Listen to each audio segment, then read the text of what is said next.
We haven't had it confirmed. We've made representations to the South Koreans. Our ambassador in Seoul did that, and he said the South Koreans were responsive to his arguments.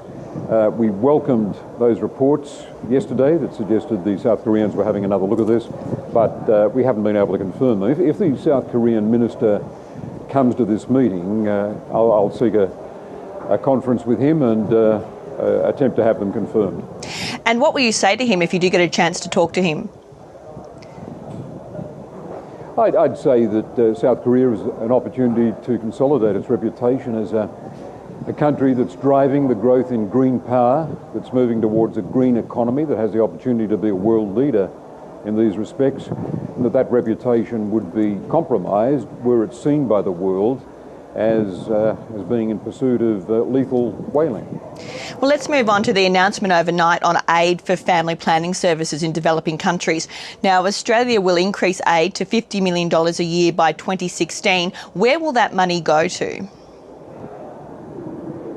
The money will go to providing contraception. It'll go to providing advice on family planning, for example, to having field workers go across small Pacific Island states to engage with women. And it'll go on public advocacy of family planning. We're doing this because untrammeled population growth lies at the heart of poverty for so much of the developing world. Countries with rapid population growth have their economic development swamped by the rise in human numbers. That's true of nations in our region, Papua New Guinea, the Solomon Islands, for example. It's true in Africa. It's true in the Middle East. We want women to have the choice. In Cambodia, where I am now, it's estimated that 31% of married women want information about family planning, want access to contraception, but can't get it. They want to be able to space births.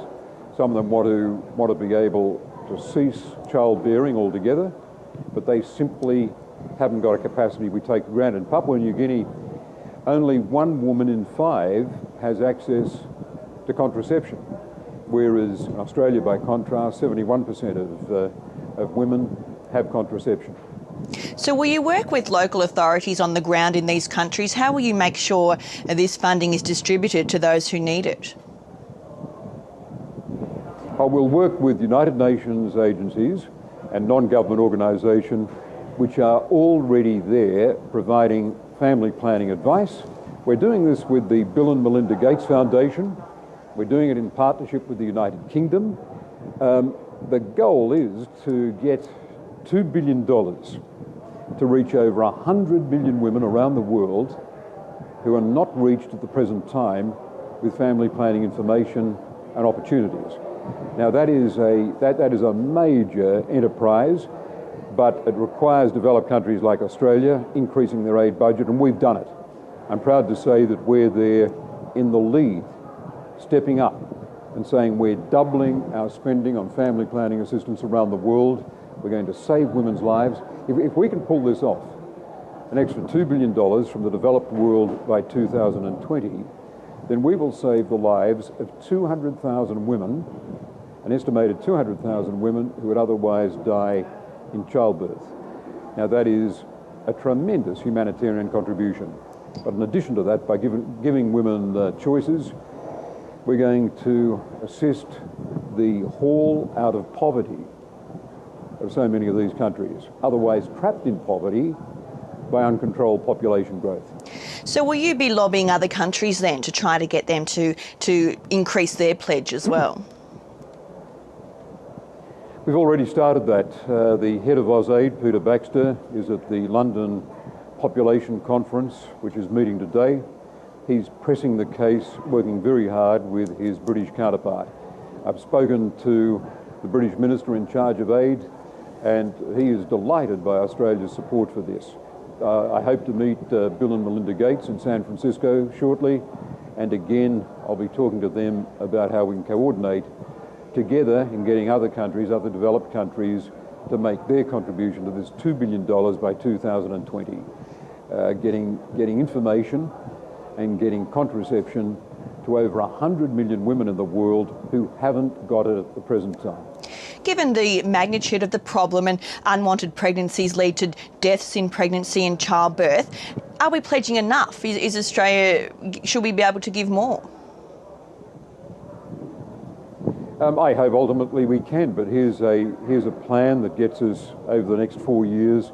It'll be very welcome. As a result of this, we're going to have field workers getting to remote Pacific Island communities and engaging with women who've never been thought of before when it comes to this information and choices in family planning.